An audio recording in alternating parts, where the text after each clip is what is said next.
Greetings, everyone. Welcome to the Truth About Real Estate Investing show. My name is Erwin Cito, and we are well over 300 episodes. This podcast has been running since 2016. It is one of the oldest real estate investment focused podcasts out there, and for Canadians, specifically for Canadians. And on Sundays, Cherry and I, my wife, we're often entertaining friends and family, as Canadians do. It is summer, so we barbecue and we host pool parties. And I don't just barbecue. I have this weird thing that I like to do. I like to research, plan, and then smoke huge cheaper cuts of meat. I specifically say cheaper cuts of meat because I think you've all noticed steak is really expensive. So instead, I prefer to,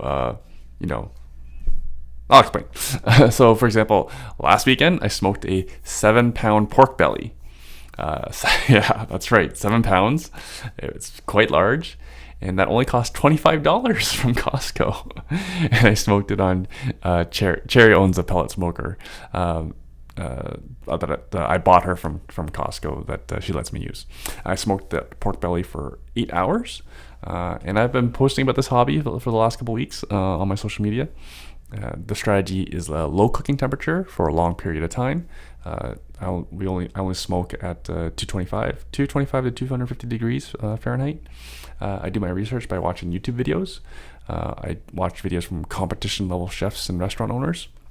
But unfortunately, they don't give away the recipes for like sauces, rubs, and all the details of what they're doing. So I actually have to go to ChatGPT to inquire for recipes for rubs and barbecue sauces. I like my barbecue the way I like my investments. I like them boring, world-class returns, client satisfaction. Our guests and Cherry and the kids love it. They love the food that I cook, so it's very rewarding. We actually served the pork belly burnt end style, if you're familiar, which means you cut it up in cubes, and I tossed it in homemade barbecue sauce that I made. Again, I got the recipe from my ChatGPT, and then I allowed that barbecue sauce to set by putting everything back into the smoker for like over an hour. We served that pork belly with ramen and some boiled Chinese broccoli, and dinner was awesome. For next time, I actually lost a bet over golf, so I owed a friend a fancy steak dinner, but I negotiated instead a Wagyu smoked brisket instead, which will actually save me a lot of money. FYI, a Wagyu is like the most expensive beef out there, other than Kobe. So even though this piece of meat is going to cost me like triple what a AAA Ontario regular Ontario AAA equivalent beef would cost. It's going to cost me triple, but that's still going to be less money than going to the steak restaurant that my friend suggested.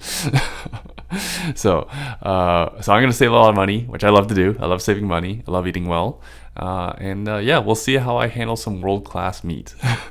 I'll be sure to post pictures on my social media for those who enjoy following along. And yeah, folks enjoy. Like, I actually get more likes and comments on my smoked meat barbecuing posts than I do my real estate stuffs. Thank goodness the results have been world class, and thank God that there's world class teachers and experts teaching on YouTube. Otherwise, I'd be lost. FYI. This show, The Truth About Real Estate Investing, we do have our own YouTube channel. We post shorter clips there, and I'm honored that our followers and our clients achieve world-class results in their real estate portfolios, which is actually where my real expertise is. Anyways, on the real estate front, with all the fear and negativity around the real estate market and interest rates, actually fun useless fact of the day, I pulled stats for the June stats for 2 markets that we operate in, one in Kingston, Ontario, one in Hamilton, Ontario. And if you actually look at the June stats, they all still scream seller's market. Of course, there's differences between pre-construction condos and cottages versus a high-quality turnkey small multifamily that our clients are always looking for. The market for both is extremely different, but prices are stable or going up, and the sales volume is pretty consistent with a year ago. So it's not so. Again, from what I see in the stats, it still looks to be very much a seller's market. Hamilton, for example, less than 20 days on market, less than 2 months of inventory on the market. Like, that still all screams seller's market. Anyways, so I had my team pull for me the numbers, our own numbers for the last 6 months.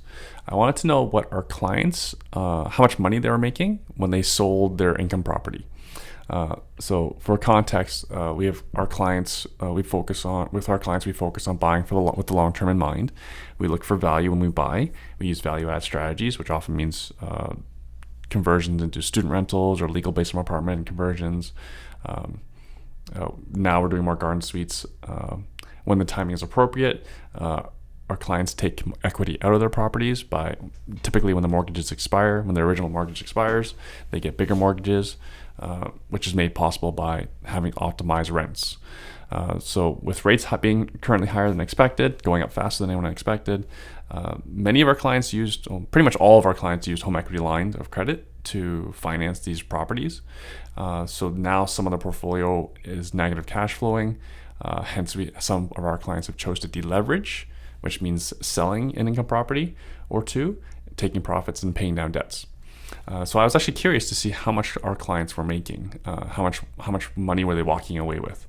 So for my analysis, I removed any property that was a primary residence, and any property where we were not involved in the purchase. There's a massive difference between the returns between clients who used us for their purchase and clients who did not. A massive difference, like hundreds of thousands of dollars. Anyways, I digress. I only wanted properties for this analysis where we coached the client to acquire the property and where we helped them sell the property for maximum returns. So for simplicity, I assumed a 30% investment rate to cover the 20% down payment, closing costs, and any sort of renovation costs. And for a safe assumption, the rents covered all the operating expenses. So I'm assuming for this simple analysis, quick and dirty analysis, I'm assuming zero cash flow, and I've left out any mortgage pay down, which would easily cover any sort of disposition costs, realtor fees, legal costs, closing costs in general, for simplicity and to be conservative as well.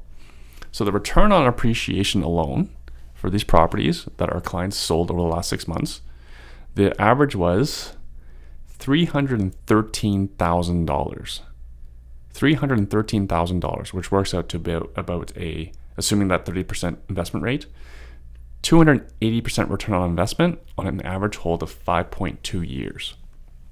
So our clients held those properties, the ones that are selling, that they've sold in the last 6 months, they've held those properties an average of 5.2 years. So the average per year, the straight average per year, works out to 53.8 return on investment. Past, of course, does not predict the future. The data again comes from our own clients. We know again, because they're our own clients, we know exactly what they paid for the property, and then we know exactly what they sold them for. Yes, I doubt prices will ever rise as fast again as they did during the pandemic. But my vision here at iWin Real Estate has always been to provide our clients with exceptional returns at exceptional value. Right? My team and I, we are licensed realtors, and that's how we get paid. And then we don't charge beyond that. So our coaching services are included in our realtor in our realtor commissions. So to set the standard for investment, and we're here to set the standard for investment performance and client satisfaction. I think it deserves repeating. 280% return over 5.2 years. That works at the $313,000 per property our client sold. I believe I've accomplished our vision in this small sample, and understand also that these clients are doing this as a side hustle, right? And again, I don't think we can predict we can return the same, we can do the same performance going forward, but I still plan on our clients having exceptional, world-class results. So when the market is feeling the pain of high interest rates, my team of coaches and I, we sleep very well knowing our clients' portfolios have performed at world-class levels. We've invested through the financial crisis of 2007, 2008. That was actually pretty easy. The housing correction of 2017, which wasn't that bad. A pandemic, which was pretty ugly early on. And then we made a lot of money after that. and we'll survive these high interest rates and then thrive when the rate cuts eventually happen. We know they're going to happen, we just don't know when. Conversations with my clients. So knowing what you know now, you can understand why conversations with my clients are in stark contrast to the folks who request meetings with us that we are meeting for the first time, who invested in single family homes or pre-construction investors, especially if they bought after 2020. When they reach out to us for advice, they're in a very different situation than my clientele are. Their investments should be fine in the long term if they can survive these high interest rate environment, and to survive that means, work overtime, get a second job, drive Uber if you have to, survive, right? But yeah, unlikely they sleep as well as my clients do, because their investments are, I think you can guess. If you bought after 2020 and you bought pre-construction or single family, there's basically no way you can cash flow unless you are heavily cash, unless you put down humongous amounts of cash. I think someone messaged me. You need to. I think he's still low. Someone messaged me on a webinar I delivered saying that you need to be like 40% down payment in cash in order to cash flow a condo. I actually think that number is probably higher. Anyways, we specialize here at Iwan Real Estate investing in small multifamily conversions. That's on the ground. We invest on land-based real estate in in-demand areas, and we target the upper 20% of the market. We attract better tenants that way, and our investment returns are phenomenal. The strategy is systematic and repeatable, the way I like it. I call it boring. I know it's not boring for folks who are newer to real estate, but to me it's systematic, therefore boring. Now, understand the market has shifted. It's still a seller's market for anyone who's holding a high-quality turnkey income property at market rate, that's rented at market rates. But we're currently at a relative advantage for buyers, but it won't last long. We know rate cuts are coming. We don't know when it's going to happen, but when it does, you better believe buyers will get off the fence and return to buying like they did in the spring, like the spring of this year, in March and April and May, because that was back when everyone thought the Bank of Canada would pause the rate increases. Now, what do you think they're going to do? What do you think buyers will do? What do you think the buyer market will do when there's a cut, right? We are recommending to all of our clients who have between 1 and 100 properties. We're offering them a portfolio review to check their cash flow situation and their equity. This is conducted by one of my coaches to make sure that the money is working hard for them as it could be, and also to have their portfolios well positioned for the next upswing when those rate cuts do happen. For you, our loyal listener, I recommend you do the same. It is the summer, so we're less busy. We have more capacity to take on a couple more calls.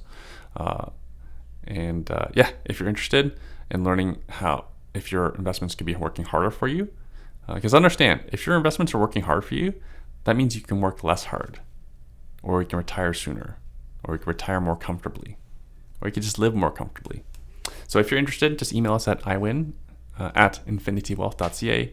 My email address is always in the show notes as well, and just ask for a portfolio review. I would suggest booking us if you need a second opinion on an income property that you're about to buy as well. I spoke to an investor just yesterday who went firm on a conversion project, but he doesn't have all his ducks in order. He's new to this. He's a novice, and his renovation budget expectations is way too low, like $30,000-$60,000 too low, based on my experience. No, I don't know what. And understand, I am pretty experienced versus this investor is not. The market that we are in right now, I've never seen so many legal turnkey properties available. Several of you have emailed me or DM'd me your great properties that you're selling. So based on where the market is right now, why would anyone take on a major renovation project when the numbers would be exactly the same or better for turnkey property? Appreciate that turnkey property means no vacancy and no renovation risk, right? Plus, the town that this gentleman bought in has a lot of vacancies, and it's a small town. So it's a lot of vacancies in a small town. So per capita, they have an extreme number of vacancies. I had a call with another listener who asked my opinion on her converting her recently purchased turnkey Century Home duplex She's getting quotes on converting into a triplex because her friend with a fiveplex said it was a good idea. I told her that adding a garden suite would be more cost effective because that's around $200,000 to $300,000 versus her renovation. Her renovation plans to renovate the inside of an existing over 100-year-old house would cost probably over $500,000 and take 2 years to do. Also, on the performance side, as an investment, it would likely get less rent. To do her triplex conversion the way she was thinking would get less rent than my garden suite strategy. So why accept vacancy, renovation, risk, less return on investment when better, less risk and grief options exist? This is why experience matters. Like I said, I win at infinitywealth.ca.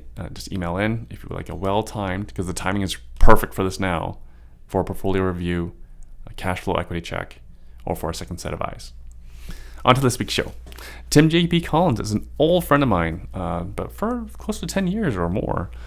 He's one of our more successful clients and has achieved a cash flow goal, the cash flow goal that almost every new investor has when they first meet with us. $100,000 or more in passive cash flow per year, so that they can vacation more, not worry about money, retire their spouse, give more to charity, all those sorts of good things. It's a great goal to have. Unfortunately, not many people get there, and so yeah, I always think it's a good thing to, this is perfect leverage. Learn from someone who's done it. So Tim's back on the show to update us on his journey from when I first met Tim, he was making a lot of money, but he had a very high stress tech sales executive job where he was commuting over an hour each way, and some of it kind of dangerously because you live in Canada, driving over an hour in these winters is not the safest thing to do. So Tim's actually now 10 years later is now living debt free. He has zero significant debt to his name or companies, zero debt. He has he's earning over 10,000 cash flow per month from his stock portfolio, and he's also a full-time realtor on his terms. You'll hear from Tim. He runs a great business, and he's at Real Broker as well. Just for you to know. Ever since I've known Tim, he's done things differently. He's invested in himself heavily by hiring a coach, getting educated, taking massive action, buying many student rentals with us. Several of them had joint venture partners. He is a realtor at the Real Broker, and it's just him and his admin assistant. He has no other team. He has no plans to build a team, as he prefers having less moving parts and less people to manage. Tim likes making money and keeping his life simple, which I think we all want more of in our lives. He's a father of 3 boys. He's a husband to Stephanie. He's debt-free, living in the lovely Nanaimo, BC. He's a Brazilian Jiu-Jitsu white belt and has much more to teach us.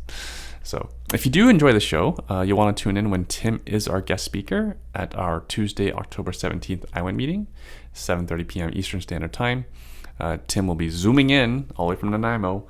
I've asked him to present on how he built his 7-figure bankroll from his real estate, and now how he's investing that 7-figure bankroll to generate him that 10,000 plus cash flow per month. He'll be going into more detail on how he does it. He'll also be sharing his experience belonging to Real Broker, including how he saves money on his commission splits and their revenue sharing plan. So again, save the date, 7:30 p.m. Eastern Standard Time, October 17th, IWIN meeting. Online only, because Tim's not flying to Oakville from Nanaimo for this. He'll be joining us live on Zoom. One has to love technology. Please enjoy the show.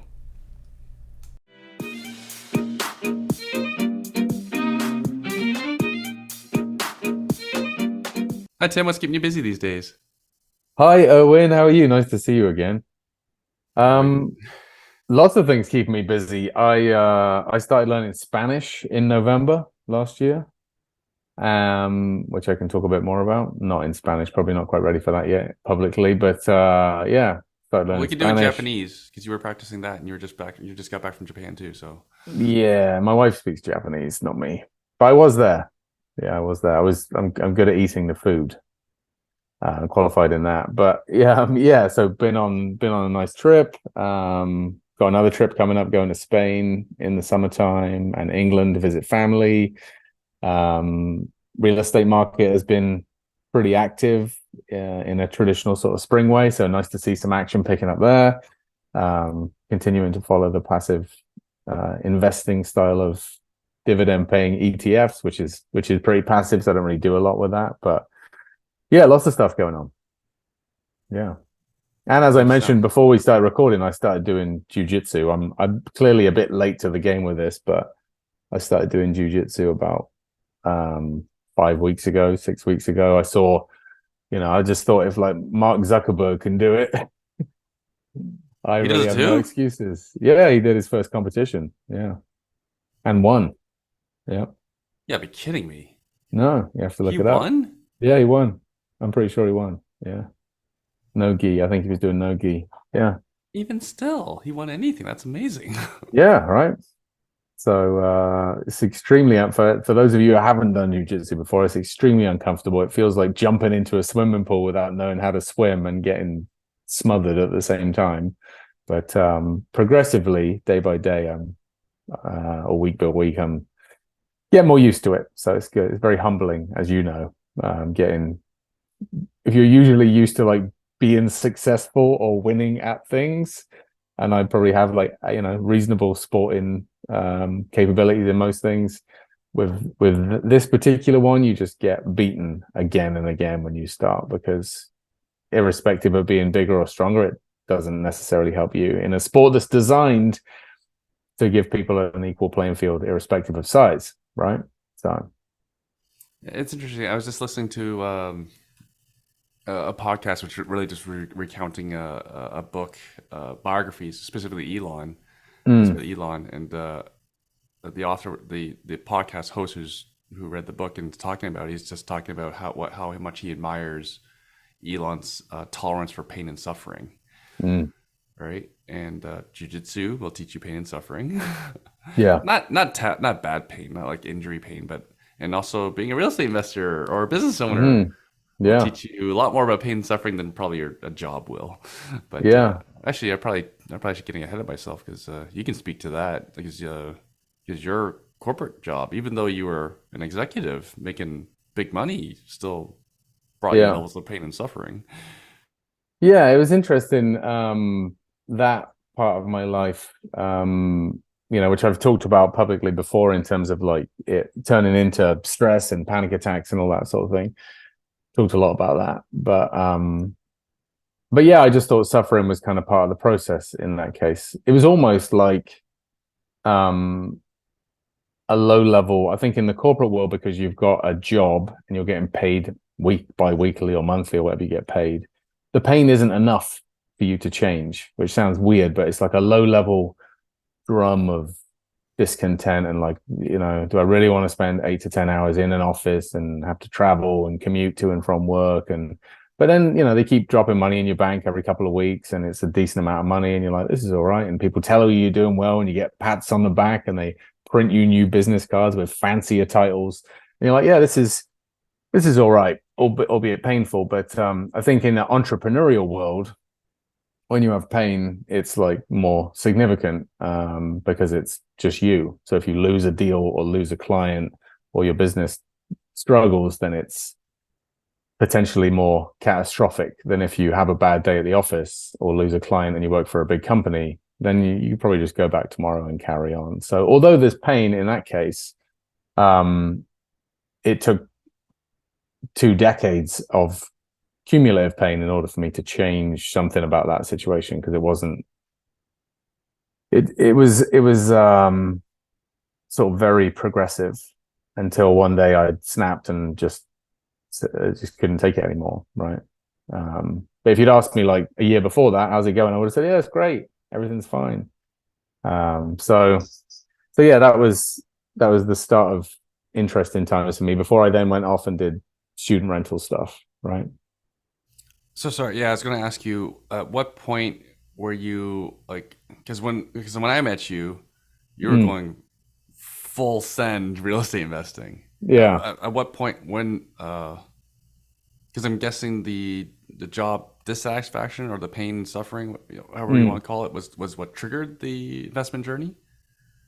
Yeah, for sure. So I kind of like sat in my corporate job and thought, I can't do this anymore. Like I physically can't do it anymore or have the will to carry on going in the office. And so I was thinking of how can I replace my income using the knowledge I have, or sweat equity, or working, or whatever I can do to try and get a leg up. And yeah, at that time I came across you and your famous sessions you used to run in Oakville, which were amazing, and a few other people in the kind of real estate space, and just thought, yeah, I feel like I can make these numbers work. I could still qualify for some mortgages while I was employed. So I was very conscious of like, I need to sort of squeeze all the juice out of this lemon before I leave the lemon behind. Yeah, Um, your credit lemon, your yeah, creditability, mortgage yeah, credibility lemon. yeah. So I had to like get all that done, which again, through some sort of good advice. But that's why I was so gung ho about investing. Was I was like, I need to do this in order to escape this other pain in my life. I wasn't like, oh, this is something nice to do maybe on the weekends. I was like, no, this is for me. I'm doing it. I'm all in. Let's go. um and then real estate investing has its own pain, but it's different kind of pain. Different kind of pain. Yeah, I joke with people like I didn't grow up wanting to be a landlord. No, no, I was just it's funny. I was having a Spanish lesson the other day, and we were learning about cucarachas, which are cockroaches, which reminded me of a time when I owned a house in Hamilton, and I walked in one day, and the students had left bags of rubbish in the middle of the floor, and it was leaking out some kind of weird oil stuff, and I saw cockroaches in the house, and I was like, oh my god, I've never seen. What is this? Took a picture of it, sent it to somebody. They're like, that's cockroach. You obviously got you're in a humid country or you've got lots of rubbish around. I was like, oh, it must be the garbage all over the place. So yeah, things like that made me think like, oh God. And I had this conversation with the students and I was like, look, all this garbage needs to go out on the specific days. Now I have to hire a cleaning lady and a, you know, abatement company to come and get rid of the cockroaches. So make sure the garbage is all gone. Take all your food out of the cupboards and the fridge because we're going to clean everything out with bleach and get rid of all this stuff. Anyway, famously came back like on the weekend as agreed to do the cleanup, and all the food was still in the cupboards with open packages spilling into the cupboard shelves, and all the food was still in the fridge. So I grabbed, the cleaning lady I'd hired for the day and loads of bin liners, and I just emptied all the food into the bins and went and put it in the truck to take it to the dump. And probably like 90% of the way through this process, some of the students came home and they're like, what are you doing? That's my food. And I was like, I told you, like cockroaches, got to take care of this. So Yeah, anyway, no exterminator is that good that they can get rid of the cockroaches without when there's yeah, food. yeah, they were like desperately upset I threw their food away. And I was like, I told you, like, I've got to do this. And so anyway, there's times like that where it's just like, oh, this is hard. And then, you know, based on good market timing and buying houses in 2010 or 2011, whenever we were getting super active, fast forward 10 years and you're like, wow, buying that house for 270 grand a block away from Mohawk College. Turns out that was a good deal. Should have bought 10 of them. Should have bought more of them. And But held another 10 years. Yeah. yeah, exactly. But anyway, you always, we used to talk about it then. We used to say, as Warren Buffett said, the best time to buy a house was 30 years ago, and the next best time is today. We used to say that in 2010, and it's still true, and probably always will be. But Oh, time to just pause you there. I actually just I've been looking at I've been wasting time. No, you're not wasting time. I've been looking at charts and whatnot. I was looking at a money supply chart. That was a 10-year chart. So I thought, oh, mm, money supply in Canada has doubled in 10 years. So I went back and checked what we were paying for properties 10 years ago. mm, So we are in the 250s. yeah, And St. Catharines are low 200. So yeah, like stuff we bought back then have tripled. yeah, So it's been okay. yeah, it's been okay. But you can see people, if you find somebody who's like pretty diligently hardworking for a period of time and patient, you can make a lot of money. I think like it's kind of like investing in stocks. I remember buying Apple shares, which is one of the few companies that just continues to do well, right? Um, I remember buying Apple shares when the first iPhone came out, which I think was 2007. First iPhone came out, and I was hearing all this buzz about it in the news, and I was like, well, BlackBerry was popular then. I loved BlackBerry as a product. And I thought, but this other thing is just a screen. It's going to play videos. It's way cooler. Steve Jobs doing these big announcements. So I went and bought some Apple shares. And then a year later or 2 years later, whenever it was, they doubled in price. So I sold them. So I thought, double your money. Great, right? Now, since then, they've gone up like, I don't know how many times, 1,000x or something. But yeah, it's just always that way. It's always that trade-off of like, do you take profits now or do you wait long term? And real estate's one of the cool things that it's pretty hard to mess it up over a long enough time horizon. You have like short-term issues, like we've gone through this inflationary period and high interest rates, and so prices went from an all-time high, then dropped 15% maybe in some areas. But we also know that like at a macro level, there's not enough houses in Canada for how many people want to live here. And that's a big problem to solve, a long-term problem to solve. So, it's still, people can still do well with it.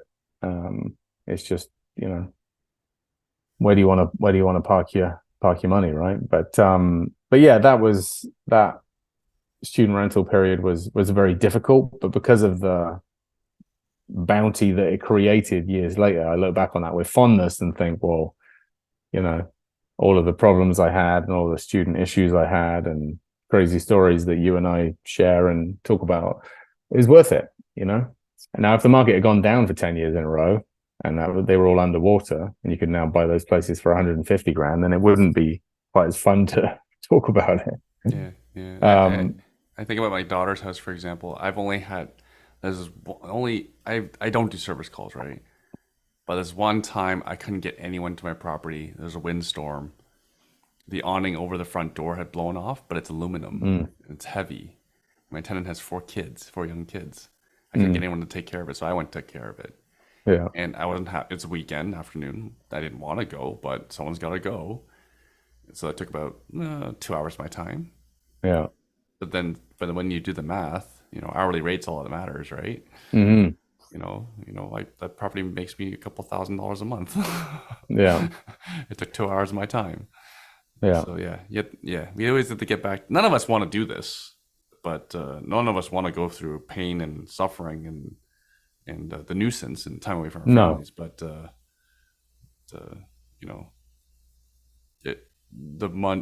wealth that we get out of it makes it worthwhile.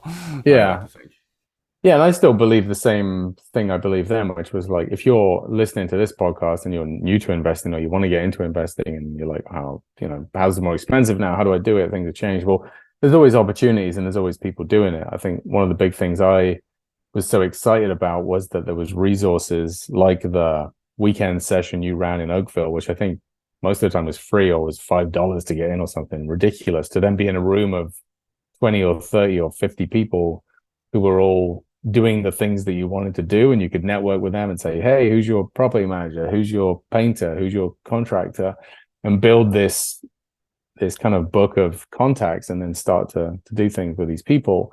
That's how you do it. You start to build relationships with people who are having success. Maybe you can tag along with them for a day or follow them around for a bit or offer some free service for some mentorship or something. But there's lots of ways to get started, and you don't necessarily need any money or resources to start building knowledge. There's tons of books to read. There's podcasts now to listen to, which we didn't really have in as much abundance back then.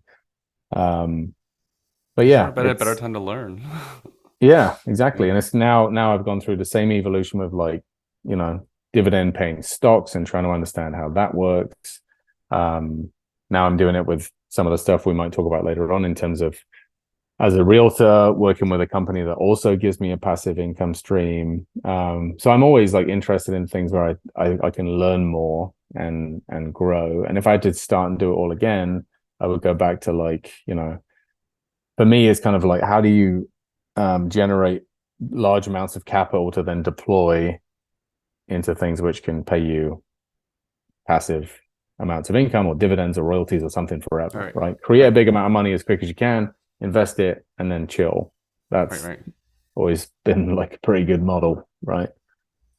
I was listening to Derek Sivers, the entrepreneur or former entrepreneur. Now he writes books and does other things, but he famously sold his company CD Baby for $20 million. Yeah, yeah, yeah. That guy's awesome. That guy's Yeah, awesome. and I he's heard him on Tim Ferriss's podcast. Yeah. yeah. There's a recent Tim Ferriss one which is amazing. But he talks about this concept of like he read a book by Felix Dennis, I think the guy's name is, who started Dennis Publishing. But this guy basically said, like, in his book How to Get Rich, if I could do it all again, I would have made as much money as I could by the time I was 35, and then stopped basically, and then put it into something else. Because in his words, he's like, people who get very wealthy and then just try and keep trying to get more and more, like squirrels putting nuts in a tree. The nuts are like overflowing out of the tree, and when is enough enough, right? I think people struggle with that.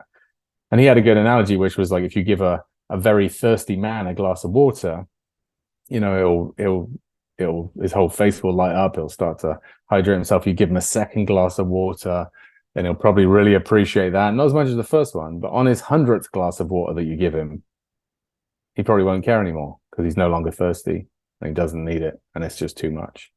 So creating wealth in his analogy is a bit like that. It's like, why is it necessary to continue trading your time for money? And that's a good question to ask, right? So I love all these different ways of like, how can you invest some time to create something which pays you back even when you're not doing it anymore? That's really all I think about as it relates to the business world is leveraging time into returns. So Tim, what I find interesting about your story, because again, we've known each other for a really long time, is and that's why I like having you on the show, is that you can, especially for the newer investor, you can share your journey so they can understand like what you went through. And so you were looking for ways to replace your income. Yeah. But if I recall correctly, even though how many properties did you get up to? I think at the peak maybe like 12 or 13. Yeah. Right, right. So a good number Yeah. of properties, student rentals, so Mm. lots of rent money coming in. Yeah.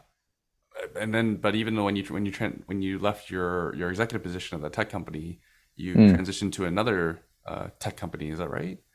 And in the middle, Yeah. there was a move across the country as well. Yeah. So I left from a position at my tech company. And yeah, that was, I was well liked there and it was fine. But I just couldn't do it anymore. I couldn't do the commute. The time was too much. And they were very kind. Interestingly, when I left, I said, like, I don't want to work here anymore. Too stressful. And they said, well, maybe we can keep you on as a advisor of sorts for some time and keep paying you. And I was like, all right, that's cool.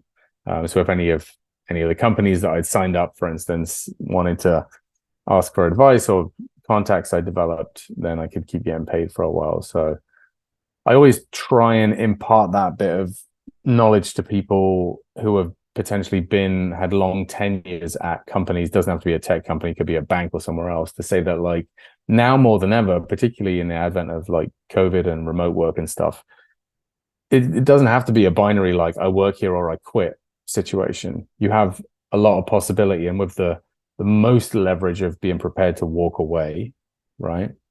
Whoever needs it more basically has less control. But you can these days walk into your boss or CEO and say, look, I only want to work 4 days a week, or I'm going to work from home on Mondays and Fridays, or I'm never coming to the office again. Do you still want to keep me?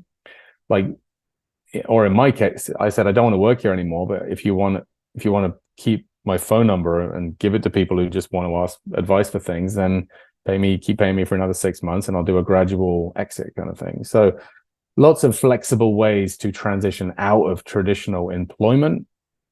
And if you want to do more real estate investing, for instance, or something else, maybe you negotiate with your employer to work 4 days a week, and you can work a couple of days a week on building your next thing.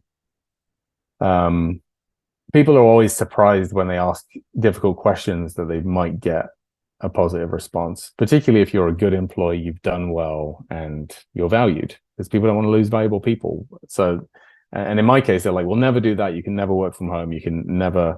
I'm like, all right, I'm leaving. All right, now you can work from home. And, so people change when the cards are on the table. But I left that and started doing the real estate investing. At the same time, sharing some of my story around stress and anxiety, and started that sort of podcast endeavor.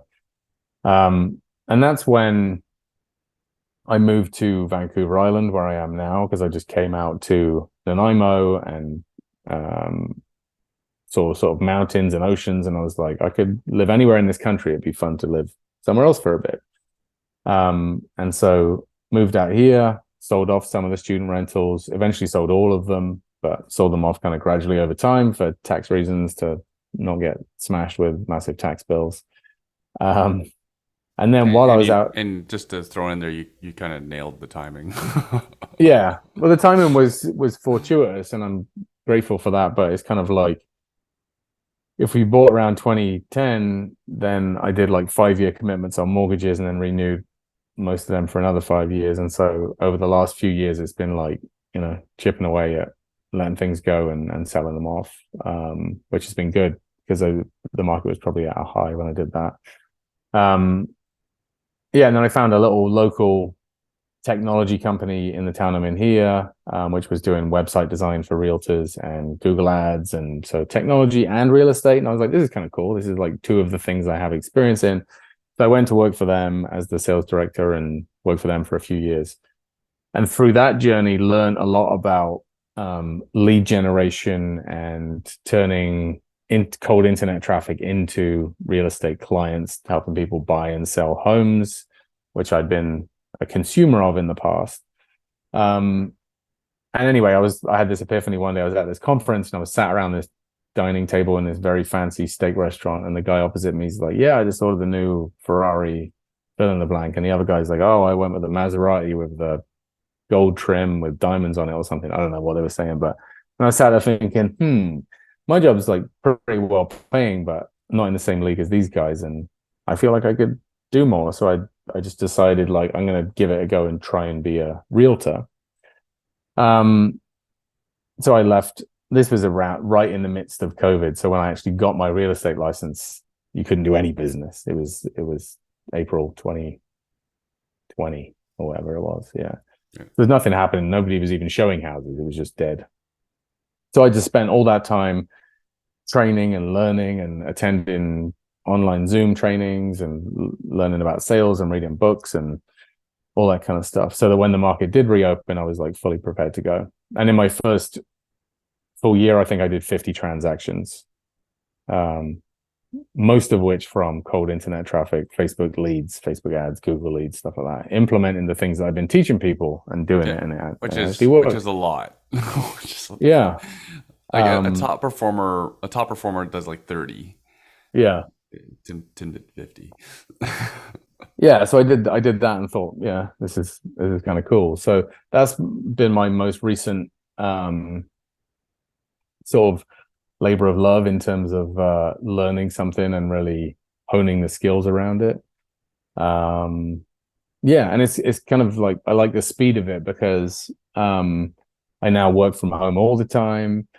I'm working for a broker called Real Broker, which is like one of these virtual brokerages. They don't necessarily have too many physical offices, but they have like a very strong online presence. And it's perfect for me. I get to work from home, sit every morning and do my 3 or 4 hours of cold calls and text messages and emails and how I generate business, basically. And then afternoons I'll do showings or coffee meetings and stuff like that. But yeah, Tim, I like sorry, that. just apologies. One apology there. We will get to talk about Real Broker. I just want to touch on because I want the listener to understand, like, you have a lot of passive income things going on. Yeah.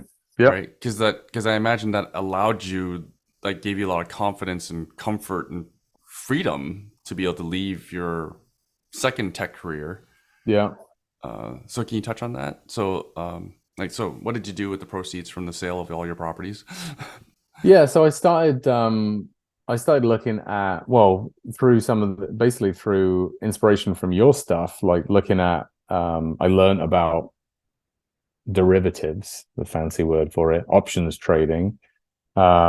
So, spent some time reading, trying to decipher Lee Lowell's book on selling naked puts and credit spreads and all these types of things, which was very interesting. But through that lens of options trading, I also then realized there's actually like products out there which kind of do the hard work for you, because options trading in and of itself is quite like, well, it's not quite, it's very technical to a layman. It's a very technical thing to do. Yeah. You can get it Timing's wrong. important. Yeah, Timing's you can get it important. wrong quite easily. You could lose money. You could buy instead of sell and do all these intricate things. So I spent a year learning that, so I fully understood it.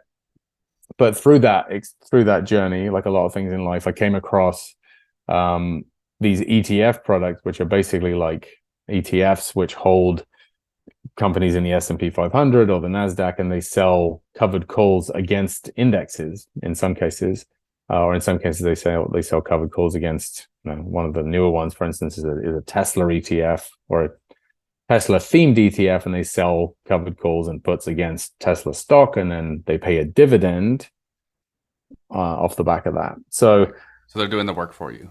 they're doing the work for you, and you pay a management fee for it, but the yield, if you will, the amount they pay out is net of the management fee. So you can kind of start to say, well, right, if I put in like, 100 grand into this, how much could I expect to gain in terms of income? So if you put 100 grand in, you could get 10 grand a year in dividend income. And then you start to look at that monthly and you're like, okay, so, and just build up that methodology. And then there's sort of like, you want to have sector diversity. So obviously US banks, for instance, recently have got absolutely hammered. So, following Warren Buffett's advice, I've been buying US bank ETFs pretty aggressively. And because they're at like 30-year lows or something. But there's funds which hold just US banks, and they sell covered calls against US banks, and then they pay a dividend off the basis of that. So there's, Canadian financials, there's energy, there's tech ones, there's gold ones, they're all over the place. And you can build a portfolio around these, which is pretty set it and forget it. Like once you've bought them.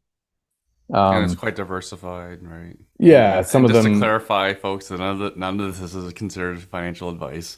Yeah, this isn't financial advice. This is just what Tim's doing. Just what I do. Yeah, and I've done, been doing that and trying to sort of find a good fit for me in terms of risk tolerance. I don't really want to lose all my money anymore. Not that I ever did, but I'm kind of definitely in a sort of medium risk profile where I'm, a lot of these, because of the way the market's been going down and sideways for a long time, a lot of the yields on these products are, let's say, in the range of like 8 to 12%. And we know that the rule of 7 means that if you get a 10% return, then your money doubles every 7 years. So if you start with 100 grand today and you get a 10% return, you don't touch it. You just keep compound reinvesting those returns. Then after 7 years, you'll double your money. So you put $1 million in, you'll have $2 million, and so on and so forth. So yeah, that's really all I look at every month. With these types of funds, you can either set it up on a DRIP, which is, I think that stands for direct reinvestment program, which essentially means that you get paid out your dividend money, let's say $100, and it will take the $100 and buy as many more shares in the same company as it can. And so that's the kind of set it and forget it mentality. I do more of like a manual drip. So I get paid out the cash. And at this moment in time, it's about 10 grand, give or take, a month, sometimes 12 grand a month. And I'll take that cash in my account and I'll look at like where I think the opportunity is in the market, and I'll buy more shares in those companies. Mm-hmm. Sorry, Tim, just quickly to summarize for the listeners' benefit. Again, because I know your journey better than most. Because you divested your portfolio, you have a large nest egg, and you've reinvested a lot of it into these ETFs. Yeah, and yeah, you're generating between 10 and 12 grand a month, which is I would say that a lot for many people that come to me for the first time, that's their goal. So you kind of have what they want. Yeah, that was my goal for a long time as well. I was like, if I could just get 10 grand a month, then that would be where I want to be. It's kind of like, and you're not a landlord anymore, so it's like, no, I don't own anything. No one calls you. No, Don't own anything. It's Don't just own you and your anything. phone, Don't money even own showing the up in your house I live account. in. Don't own the house I live in. I don't have any loans of any kind. I don't have any credit card debt. I don't have a car loan. Nothing. That was my goal, was to have zero on the debt side. Um, How's your mental health compared to the past? yeah, I mean, much better in terms of it's. I think having been inspired by things like the 4 hour work week and these types of like um time and money and location freedom scenarios, I always just wanted to have the ability to be to be free and not and to be able to do work for money but not have to do it and be able to pay the bills even if I didn't do that. Um, and to live somewhere but not feel like I have to be tied to that particular location forever, that I could move to a different area or do something different. So that's kind of like what I've been working towards. And there's lots of things in my life which aren't easy and still difficult sometimes, but um that one is one which I've been able to like through, I'm very like conscious of the fortuitous timing of that whole series of events of buying properties when I did and then exiting when I did. But I didn't buy a lottery ticket. I worked my butt off for years and years and years, working with joint venture partners and finding properties and cleaning up people's, messes and plunging toilets and doing all sorts of stuff. And it just worked out, based on it was good timing and I was good at it. So I just did as much of it as I could until it wasn't necessary anymore. But yeah, now I like the fact that this is, people talk about real estate investing as like passive. It's not passive at all, because you still have to like, even if you're not managing your own property, you still have to manage the property manager. You still got to pay the property tax and the bills come in and you got to log on and pay the gas and the electricity and stuff like that. It's not really passive. And you still think about it. It's still, I go back to like my favorite line from the Fight Club movie, which is what you own owns you. So if you own 5 businesses or 20 houses, or those are all taking up mental real estate in your mind, whether you own them, whether you manage them or not, they do.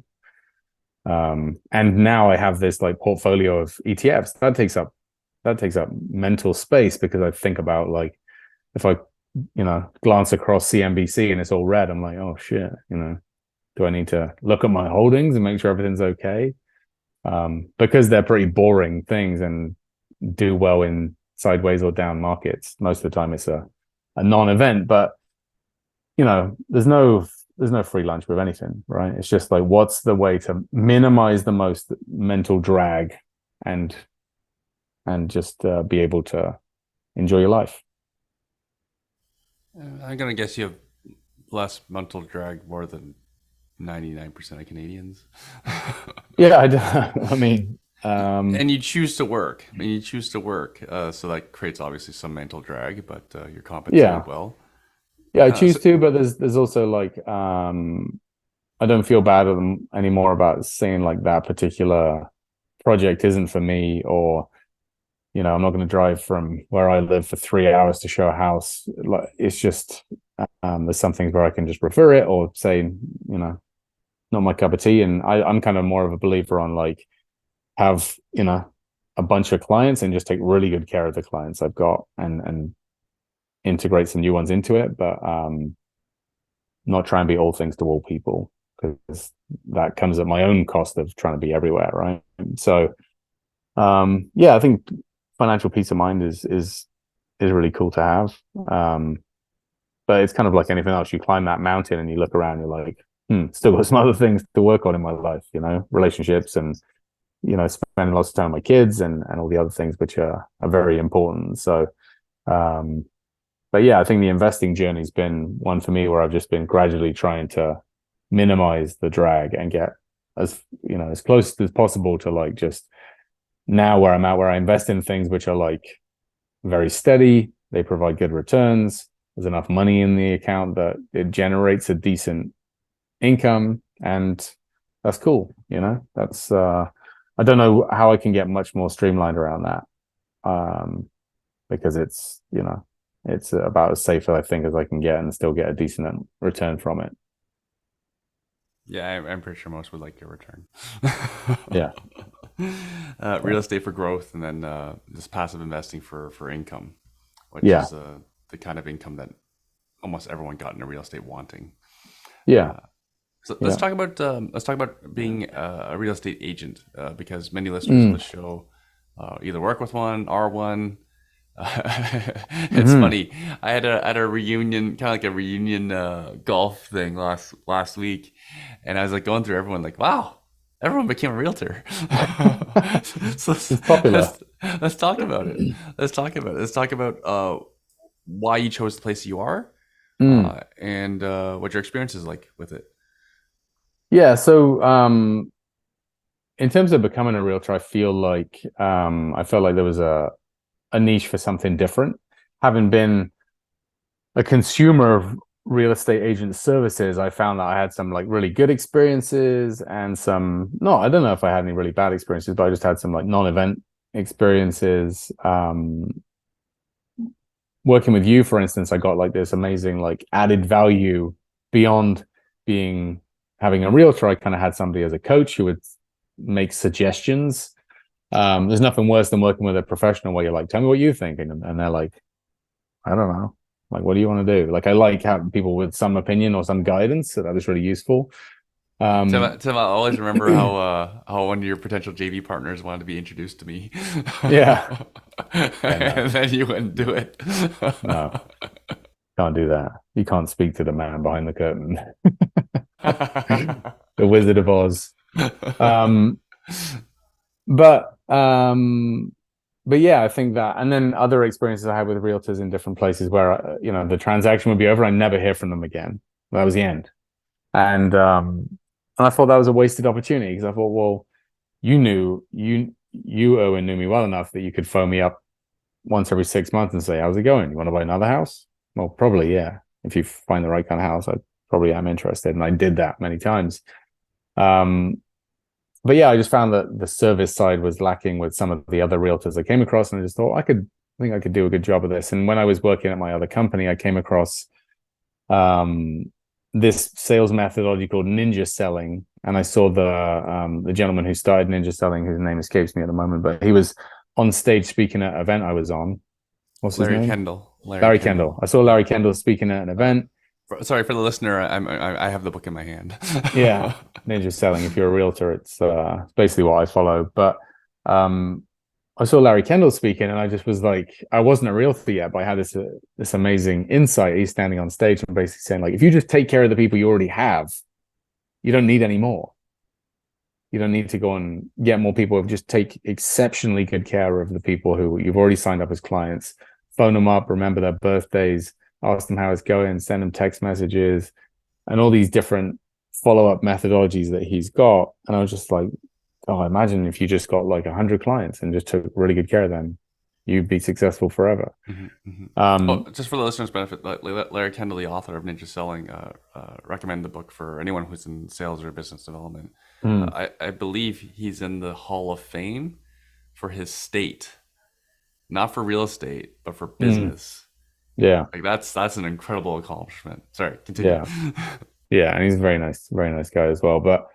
Um, but yeah, I just thought that was like, I don't know why that blew my mind. It probably blew my mind because I was working for a company that did lead generation. So all we did was like Facebook ads and Google ads, and people would like Google lead would come in, you'd phone them up, they're interested, sell them a house, move on, do the next one. It's like this transactional relationships that people would have. Yeah, this treadmill of always Yeah, never ending. And his lead was like gen, the paid polar opposite of ads. that. Yeah. Yeah. He was just like, no, just phone up Bob, who you helped sell a house to last year, and go out for a cup of tea and ask him how his family is and build real relationships with real people. And you'll be, I just got an accepted offer on a property yesterday. And since having only been in real estate for 3 years, I've already helped this couple um, sell their original house. Then they bought another house. They rented it, sold that one. Then they bought a condo. Now they're selling the condo. So I've done like 5 transactions in 3 years with the same people. And yeah, I talk to them all the time, and I like them. They're friends. I'm interested in their lives. I keep in touch with them, and that's just become part of the practice. And so, yeah, that was kind of where I saw an opportunity. And then the other thing, kind of leading on to talk a bit about Real Broker, but when I looked at like the traditional real estate brokerage model, and when I started interviewing with companies to work for, I looked at sort of Remax and Royal LePage and all these different companies, and I know lots of great people at all these different places, and I also know that the model in terms of what I'm doing isn't for everybody. If you love being in an office and high-fiving and having pizza lunches and water cooler and chat and stuff, then traditional brokerages are really good for building that community in real life, right? For me, I've been in that corporate world for so long, I couldn't think of anything worse than going into an office. And also, I just find that I'm like easily distracted by people who are walking by my desk and starting drive-by conversations. So I thought, right, I want low cost fees. I want to be able to work remotely and run my own business. So anyway, I'm with Real Broker, which is currently the fastest growing real estate brokerage in North America. And I've heard people use the analogy before that the traditional brokerages are a bit like Blockbuster and Real Broker's a bit like Netflix, in that everything's streamed to you. So I've got this cool app on my iPhone, and also I can use it on a desktop, but it shows me like when am I getting paid commission and where my transactions are in the mix and how many deals I've done this year. And I can look at any of the resources and do all my transaction management and everything through one central place, which is so cool compared to having, to do lots of manual paperwork or different locations for the stuff. And so, yeah, that was kind of like my rationale for going that route, was maximum flexibility. The fees are also kind of industry wise pretty aggressive. So it's an 85-15 split for those of you in the know. 85% of the money goes to the agent, 15% to the brokerage. And then once you hit $12,000 in company contributions, which is about 80 grand in total commission, you don't pay anything anymore. So I really like that aggressive. Sorry, Tim. Just for the listeners' benefit, that's the 12,000 company contribution, which we call a cap in the industry. Yeah. It's extremely low. Yeah. And so they've gone down this route of having this model where it's like 85-15 split with a 12K cap, if you will, no monthly fees. It's just very streamlined. If you're at like a traditional brokerage, you might pay like 15-20 grand just to have like a desk space and just to be there, in addition to paying caps and other things. So it's definitely sorry, for listeners' benefit, most places don't have caps. So yeah, you just keep paying forever. Yeah. True. That's the truth. Yeah. You must invest something. Like, I've been around for a while. I've done my research. Yeah. You've been around for a bit. You know many people. You know many realtors. Sure, I mean, hundreds. Research. Yeah, hundreds. Many of my clients in my last company were like either in real life realtors, both in Canada and the United States, predominantly the top agents and teams in North America. And they all have different models. And sometimes if you're a luxury realtor in Beverly Hills, then working for the agency or Sotheby's or something is going to be important. The name carries a huge amount of gravitas and is going to be very important. Yeah, and the network's important. Yeah. That being said, these types of companies are attracting a lot of people because people are realizing that the bloatware, the unnecessary peripherals of a real estate business aren't that important. It's very collaborative this way. It's online. A lot of these people are creative in terms of creating content and video and stuff. So that's what attracted me. But, pertinent to our overall conversation, one of the biggest attractions for me is that they also have a passive income model, right? So me with my like passive income ETF ears on, somebody said, "Oh, you can also earn passive income." I was like, "Really? Tell me more." So that was the passive income opportunity is another reason that I selected this brokerage to work with. Can you elaborate on that? How does the passive income model work at Real Broker? Yeah, so essentially that that cap we were talking about, that 12K annual cap, um, if you basically if you bring somebody onto the business, this is how it works. So instead of them advertising through like sponsoring sports arenas or lots of Hiring, online ads and all that kind of stuff, all these different ways of advertising, hiring they get, recruiters, right? Because yeah, having recruiters. recruiters, recruiters make like a lot. Yeah. They take a large Um, commission. yeah. So it's just a word of mouth model, right? So they, on the basis that good people know good people. So as soon as I started working with them, I was like, who do I know that's in real estate and I like? And then I phone them up and say, I got this cool opportunity. You should check it out.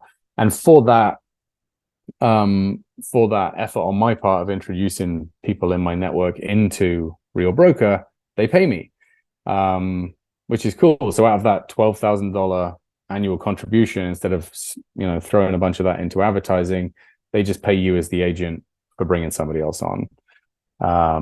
And it's really cool. So if somebody, I can tell you the actual numbers, so but if I bring on somebody and they contribute their 12K, which is pretty normal, then $4,000 out of that 12K gets paid to me. So if you introduce 10 people to the business, you could get 40 grand a year coming to you, paid monthly as transactions happen for just bringing your friends to the business. They don't lose any money. They don't pay any more money. It doesn't affect them. It only comes out of the company dollar side, if you will. But yeah, already having only been there for a little while, I already, I get emails once a month, and I get an email saying, hey, this month you're getting $1,500 because so and so that you brought on has done a couple of deals and it'll be in your bank tomorrow, kind of thing. And I'm like, well, that's fun. It's like another, in addition to like building my business, I get to like work with more of my friends and all the rest of it, and build this other little passive income stream. And because of everything I've done historically with regards to training agents around lead generation in my old job, I like building this kind of virtual group of people who are interested in learning more and getting better at their job and sharing ideas, basically. So yeah, it's been good so far. Now, what kind of real training resources are available to new agents or old agents? Yeah, so a lot of online stuff. So obviously being a virtual brokerage, if you will, every day there's like hours and hours of different training with some of the top agents in Canada and the US, and they'll be talking about lead generation or generating referrals or how to stage the perfect open house or how to create amazing listing videos. There's just a tremendous. We use Workplace in terms of a way to communicate on the back end, but there's just tons of training every day, like more training than you could take every day on a variety of different topics.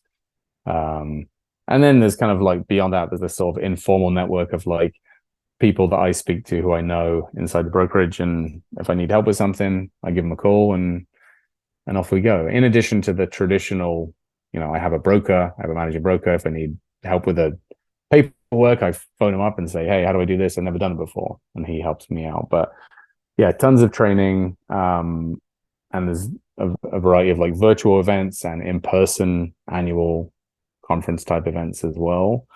But yeah, I would say for anybody who wants to be remote but connected, it's kind of perfect, because I love being on a Zoom call, sat at home, looking out my window. I'm looking at the Pacific Ocean right now. You can't see this, but looking at the Strait of Georgia.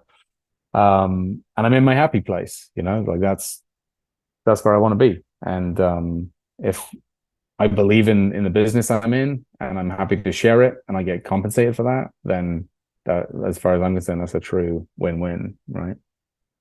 So Question: Do you is there much value you think in networking with other agents on any sort of basis? Because again, like yeah, you've known many yeah. through your past career. Mm. I read this book once called Delivering Happiness, which is about the guy who started the company called Zappos. And he's no longer with us, unfortunately, but the company Zappos was eventually acquired by Amazon, but they were delivering shoes online, and they would take like tremendous efforts to get the perfect shoes and deliver them fast and deliver them faster than everybody else, and exceptional customer service. And I read something in this book which struck me massively as a business person, but specifically as a realtor. And it said that, I don't know what if it was a big point in the book or not, but he basically said, like, we treat everybody like our customers. We treat everybody like our customers. So we treat our partners, our business partners, our suppliers, our employees, our competition. We treat everybody like our customers and give them exceptional service.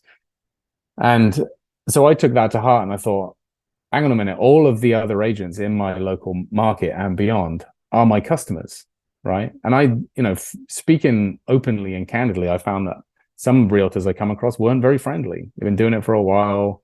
I send an offer and kind of get this very short response. And I was like, why aren't people nicer? I don't understand. But anyway, read that book and I was like, I'm going to be nice because these people are all my customers. So now when I communicate with other realtors, I always make a point of like sending nice emails and giving good feedback and sending them videos and congratulating them and engaging in a really communicative way. Because guess what? When I show up to their listing with a offer for one of my buyer clients, I want them to think Tim's great. He's easy to work with. He's friendly. He goes above and beyond. If possible, if all things being equal, I'm going to try and choose his offer because he's great to work with, right? All things being equal.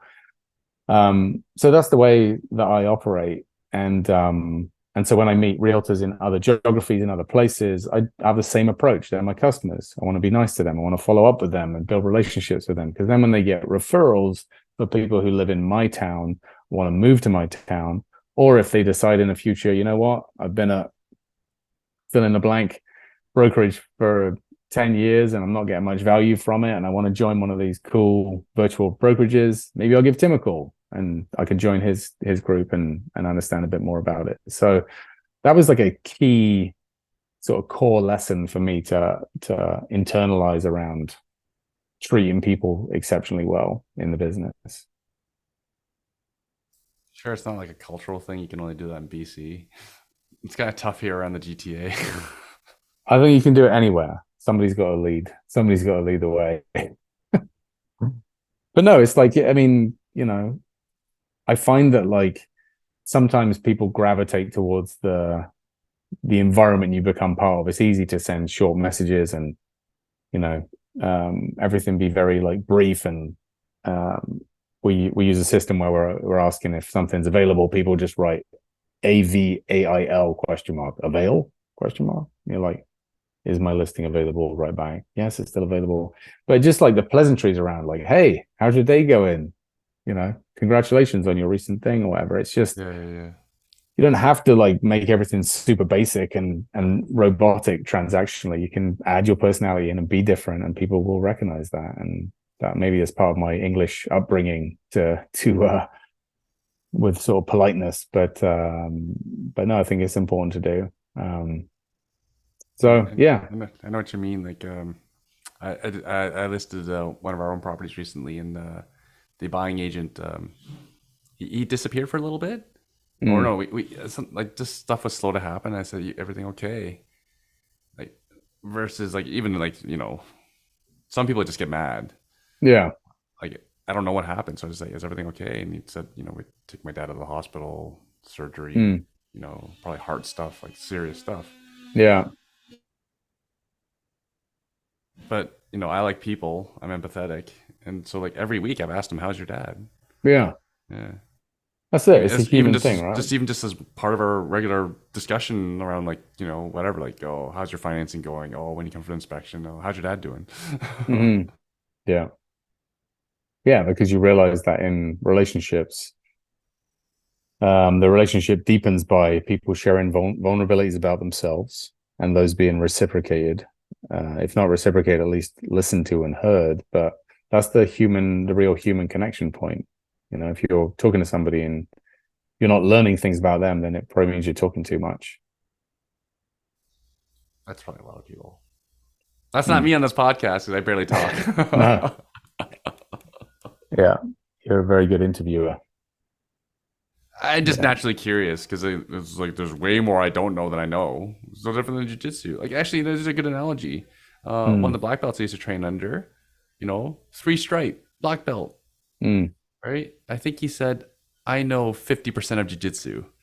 I'm yeah. like, oh boy. I'm like 2 stripe Yeah. white belt. I don't know what I'm like, I Yeah. probably don't know 98% then. No. Yeah, it's scary from that point of view. But you know more than somebody like I a good example for me was like after a month of doing it and a brand new never been before white belt walked in the door, this 20-year-old kid. And he, borrows a gi from behind the counter and gets on the mats and starts warming up and stuff. And then the instructor said, Tim, can you go with this guy? I said, yeah, sure. And effortlessly I could hold him off while he's running circles around me, huffing and puffing and sweating and trying to jump over my knees and get into some kind of position. And I was just like, wow, this is a great demonstration that if, even after a month of very basic, rudimentary skill learning stuff around protecting yourself, you're already like miles apart of somebody who's never done it before. So then you extrapolate that over 10 years, the average time they say it takes to get a black belt is maybe 10 to 12 years. If Of you're course, diligent, if you're yeah, of course incredibly somebody, diligent. yeah, of course somebody's gonna like be able to do whatever they want with you if you're brand new and they've been learning those skills for that long. It's just a whole different, like, it's a different language. And I So, think it's a great analogy for many things, including like, that's kind of the point of the show is it's a leverage point for many. mm, If you're new to investing or new to being a realtor, here's Tim's experience, mm, right? yeah. And I With was saying to you, I don't know if it was before we started recording, but whenever possible, I like to roll. I like to spar with the people who are black belts or brown belts. They beat me so easily, but for me, I'm kind of like learning. I feel like I'm learning at a faster rate because I see what they're doing, I see the moves they're making, and I just like, right, if I can last a little bit longer each time. Um, and that's for me, that's very, analogous to anything in business terms, is like find people who are already doing it and doing it successfully and try and get some exposure to that, try and please don't phone people up and say, can I pick your brain? That's the worst term known to man. Don't ever ask anybody if you can pick their brain. If there's some way you can add value or, add support or services and get some exposure to that, then that's uh that's the way to do it. If somebody when I was doing my stuff, if somebody come along and said, hey, can I just come and chat to you for the day and I'll help you carry stuff? And I was like, yeah, let's go. And chat and do things. And there's lots of people who were at your events who could have asked that type of question to somebody who was a little bit further down the path than them. So there's approached correctly, there's always ways to learn more. And I think as we used to talk about, and Julie Broad, who was one of my real estate coaches right at the start, was kind of like, she one of would the always say, best, one of the yeah, best there she would ever always say was. the missing ingredient was always action. And I took that to heart as well and realized that like you can learn as much as you want about it's kind of like jujitsu, right? You could watch YouTube videos and be a big UFC fan and do all these things, but until you actually put on a gi or not and get on the mat and start like physically rolling with another human, you don't know anything. You haven't taken action. You're not going to develop skills. It's the same thing with investing until you go and look at houses and make offers and win or lose or and buy a house and screen tenants and do renovations and try and fix things up yourself. You can't learn by so you just try and learn as much as you can to give yourself a reasonable amount of protection and then get going, dive in. And, So and then again, I just need to reiterate, many people who start out come to me and say they want to make like 6 figures cash flow. mm-hmm, So, and I actually made the mistake. I was speaking to a gentleman from who was investing in London, who was buying fiveplexes, but he doesn't have a lot of cash, so he's going to be highly leveraged. mm, Interest rates won't allow you to have much cash flow, and he'd been taking courses, and so his goal was to make 10,000 a month, so make over 100 grand a year in cash flow. And I said, I don't know anyone who's done it, and I forgot about yourself. mm. So just like Tim said, and I've always said it too, someone has what you want, go learn from them. So and they don't necessarily have to bother you. They can just listen to the show. Mm. Not that you mind, right? We're gonna leave your cell phone number. Tim, can I get your cell phone number? Yeah, my cell phone number. You want me to read out right now? No, you're gonna read mine. Oh, okay. But my email address is tim@timcollins.ca, tim@timcollins.ca. So if you have any questions, then you can email me about any of the stuff I talked about. Happy to share. It's all good. And that'll be in the show notes again, of course, folks. Always, as always. So yeah, you're open to having conversations about anything if you're interested in saying hi. Because I know many people. Last time you were on the show, I heard many people reached out to just say like, "That's awesome, man." Yeah. And, Yeah. I'm always happy just to, if you want to ask about like, if you want to talk about passive income investing, jiu-jitsu, if you're a realtor and you're interested in real broker, then obviously that's a big focus of mine at the moment. So we can talk about that. And just to highlight the part about like for realtors, like again, like I know what the fees are that a lot of people are paying, and many people had a really tough like last 12 months. I Yeah. spoke to one person because they're working in luxury. Last year, their sales were down 70%. Yeah. Right. Wow. And then if your fees were still high, Yeah. and if you Well, unfortunately sometimes the spend a fees lot of don't money, scale. no, they don't scale. No, Yeah. no, there's a whole bunch of fees that do not scale. They're just fixed. Yeah. Right. So Yeah. again, I haven't heard of something cheaper. So yeah. Mm. Well, no, there's cheaper if you're doing nothing. Yeah. I would say like, price is one thing, but I think there's a lot of other beneficial stuff going on as well. But it's certainly nice to be lean in terms of fees wise so that you can, either not have to work as much or put more money towards growing your business or just have more money towards your passive investing portfolio, for instance, in my case. Yeah. Awesome. All right, Tim, as we're over time, do you have any final thoughts you'd like to share with the audience?